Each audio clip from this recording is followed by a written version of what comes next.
جناب زہرا سلام اللہ علیہ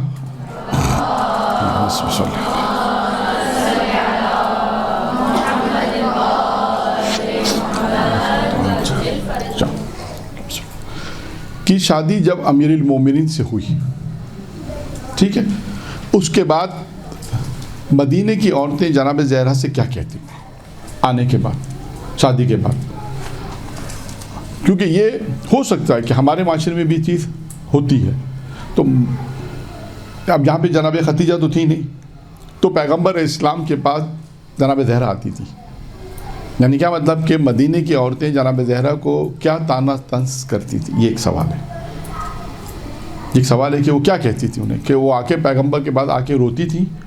یہ بحر الانوار کی روایت ہے، جلد نمبر 3، اس میں آپ جناب زہرا کے یہ حالات دیکھیں گے تو آپ کو یہ روایت وہاں ملے گی، مختلف جگہوں پہ روایتیں ہیں کہ جس میں جناب زہرا کو جب مدینے کی عورتیں طعنہ دیتی تھیں، طنز کرتی تھی، تو وہ روتی تھی اور پیغمبر کے پاس آتی۔ وہ طعنہ کیا دیتی تھی؟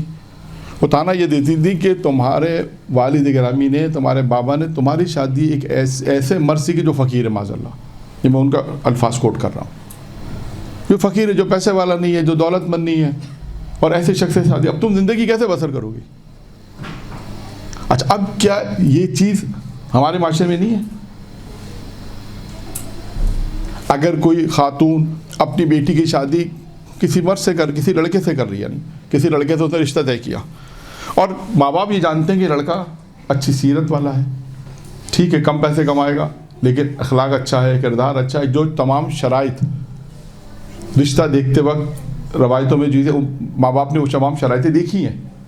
یہ بھی میں آپ کو بتا دوں، بہت ساری چیزیں رشتہ کرتے وقت کچھ چیزیں ہیں کہ اپنی بیٹی کا جب رشتہ کرو تو ان چیزوں کو دیکھو لڑکے کے اندر، تو ان ماں باپ نے طے کیا اور ایک مثلا منگنی کر دی، نکاح کر دیا، آج کے اسلام میں منگنی کر دی اور بات، یا نکاح بھی کر دیا فرض کرتے ہیں، یا کیونکہ شادی کر دی تو پھر اب تو ہمارے معاشرے میں تو یہ مشکل ہے، شادی کرنے کے بعد تو مشکلات زیادہ بڑھ جاتی ہیں، خدا نہ خاصہ اگر بعد میں کوئی کہے تو مشکل ہوتا ہے۔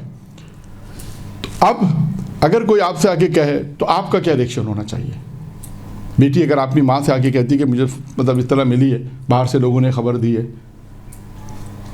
اب یا تو اس بیٹی کے پاس علم ہوگا، دین ہوگا، تو ماں باپ کی اس بات کے اوپر وہ اطمینان اور یقین رکھے گی کہ میرے ماں باپ نے میرے لیے جو فیصلہ کیا ہے وہ بہتر فیصلہ۔ یہاں پہ بھی ایسے ہی ہے، اب آپ کہیں گے جناب زہرا کو یقین نہیں تھا، جناب زہرا کو یقین تھا، لیکن یعنی آنے کے بعد جو بات کہی ہم تک کچھ باتیں پہنچانے کے لیے، کہ جب جناب زہرا کو طعنہ دیا، طنز کیا، تو اس کے بعد جناب زہرا کس کے پاس آئیں؟ پیغمبر اسلام کے پاس، اور آ کر کہنے لگی کہ مجھے مدینے کی عورتیں کہ طنز و طعنہ دیتی ہیں کہ تمہارے بابا نے ایک ایسے شخص، مفلس شخص سے تمہاری شادی کر دی۔ اب رسول خدا نے کہتے ہیں جناب زہرا کا ہاتھ پکڑا اور بلایا اور فرمایا کہ فرمایا کہ ایسا نہیں ہے، بلکہ میں نے تمہاری شادی ایک ایسے شخص سے کی ہے کہ جو علم میں سب سے زیادہ ہے، اور جو اسلام لانے میں بھی سب سے پہلے ہے، جو اسلام لانے میں سب سے پہلے ہے، علم میں سب سے زیادہ ہے، علم میں سب سے زیادہ ہے۔ اس کے بعد فرمایا، اب یہ چیزیں مختلف روایتوں میں کیا فرمایا، کیا تمہیں معلوم نہیں ہے کہ میرا بھائی یعنی امیر المومنین جو ہے وہ میرے بھائی ہیں دنیا اور آخرت میں، جسے میں نے تمہاری شادی کی ہے وہ کون ہے؟ دنیا اور آخرت میں میرے بھائی ہیں۔ اور یہ سن کے جناب زہرا مسکرائیں اور عرض کیا یا رسول اللہ میں اس پر راضی ہوں۔ پھر ایک اور روایت ہے کہ میں نے تمہاری شادی ایسے شخص سے کی جو میرے خاندان میں مجھ سے سب سے زیادہ محبوب ہے۔ پھر اس کا ایک اور روایت ہے کہ حضرت نے فرمایا جناب زہرا کے سوال کے جواب میں کہ بیٹی خدا کی قسم میں نے یہ شادی نہیں کی، بلکہ یہ تجویز تو خدا نے کی ہے۔ یعنی ایک روایت میں یہ بھی ہے کہ پیغمبر اسلام نے کہا یہ شادی، یعنی روایت میں یہ ہے کہ دنیا میں عقد سے پہلے آسمان پر یہ عقد ہوا تھا۔ ٹھیک ہے، اب آگے چلتے ہیں۔ اس کے بعد اے فاطمہ سنو، پھر اس کے بعد کہا کہ اللہ تعالیٰ نے پورے روئے زمین پر نظر ڈالی اور اس نے تمہارے شوہر علی کا انتخاب کیا ہے۔ یعنی بعض روایت میں یہ کہ سب سے پہلا انتخاب پیغمبر اسلام کا انتخاب کیا، ایک اور روایت میں بھی ہے جب اللہ نے دنیا میں نظر ڈالی تو سب سے پہلا انتخاب کس کو کیا؟ حضرت محمد صلی اللہ علیہ وسلم۔